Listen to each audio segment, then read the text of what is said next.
देवडी पुलगाव विधानसभा क्षेत्र 45 मध्ये एकंदरीत भाजप व काँग्रेस या दोन पक्षांमध्ये अटीतटीची लढत बघायला मिळत आहे। हे महायुतीच येणार इथे आणि जास्तीत जास्त लीड येईल। कोण येणार? राजेभाऊ बकानेच येईल, कारण का त्यांचं काम दमदार आहे आणि लोक त्यांच्यापर्यंत जाऊन पोहोचतात आणि त्यांचा कामाचा जो पद्धत आहे ते लोकांपर्यंत पोहोचलेली आहे, म्हणून ते राजेभाऊच येणार। किती लीड नेईन जवळपास नाही म्हणता 5-10 हजार 10 हजाराच्या जवळपास येईल ते। 5 ते 10 हजार 5 ते 10 हजाराच्या लीडने घटक पक्ष पण उभे होते। रणजित कांबळे इथे म्हणजे काँग्रेसच्या पक्षाचे पण आमदार होते इथे, त्याच्याबद्दल काय सांगणार?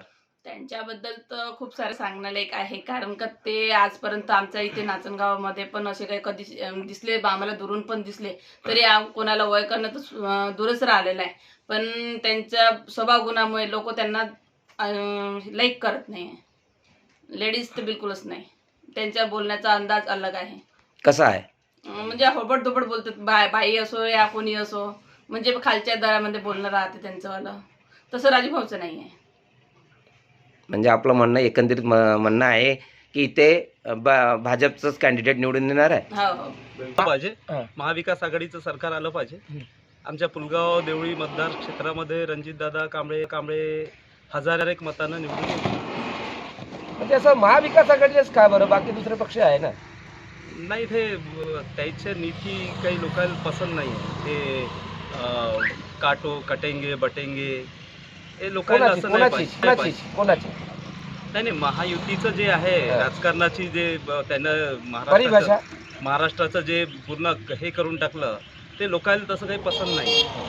बाकी लाडली बहिणाचा असर आहे थोडाफार, त्याच्यामुळेच याची लीड कमी झाली लाडली बहिणामुळे। नाही तर दादा आणखी रणजितदादा आणखी जास्त आले, ते 10च्या वरती गेले, 15च्या वरती गेले असते।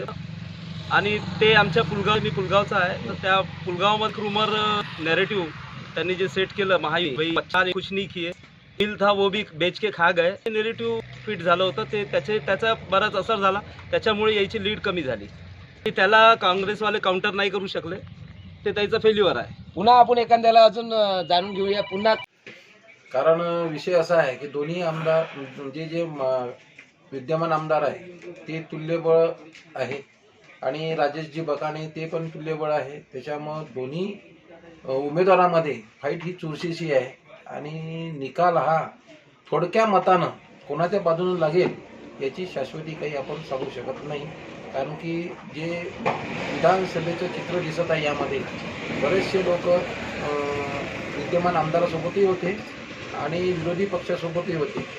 म्हणजे जे राजेश बकाने आहे त्याच्यासोबत जवळपास बरेचशा लोकांनी मतदान केलं असं दिसतंय, परंतु पूर्णतः निकाल हा कोणाच्या बाजून लागेल याची आपण शाश्वती काही देऊ शकत नाही। त्यामुळे उद्याचाच जो निकाल आहे 23 तारखेचा तोच आपल्याला सर्व काही देऊन जाईल असं मला वाटतं। इथं मतदान झालेलं आहे आणि जनता जनार्दन जो आपला उमेदवार ठरवेल तोच निवडून येईल असं मला यावेळी वाटतं। देवडी पुलगाव विधानसभा क्षेत्र 45 मध्ये एकंदरीत भाजप व काँग्रेस या दोन पक्षांमध्ये अटीतटीची लढत बघायला मिळत आहे। देवडी विधानसभा 45 क्षेत्राचा विकास झाला नाही म्हणून बीजेपीचे राजेश बकाने हे 5 ते 10 हजारांनी निवडून येतील असा एकीकडे बोलले जात आहे। दुसरीकडे सामान्य लोक म्हणतात की महाविकास आघाडीची सत्ता बसली पाहिजे, मात्र कोणता पक्ष हा निवडून येईल काही सांगता येत नाही, कारण काही भाजपचे कार्यकर्ता हे काँग्रेसच्या रॅलीमध्ये दिसून आले तर काही काँग्रेसचे कार्यकर्ता सुद्धा भाजपच्या रॅलीत दिसले। का बरं? आणि कोणता आमदार गेला पाहिजे तिथे निवडून? पुलगाव देवली क्षेत्र से रणजितदादा कांबळे ने बहुत काम किया है। किती लीड येणार? मेरा तो अंदाजा है कि 10,000 से आना चाहिए। बीजेपीचे नेता आहे ते उभे येणार का निवडून? नहीं, मेरा अंदाजा है कि रणजितदादा कांबळे आएगा, क्योंकि उन्होंने सभी लोगों से काम करे।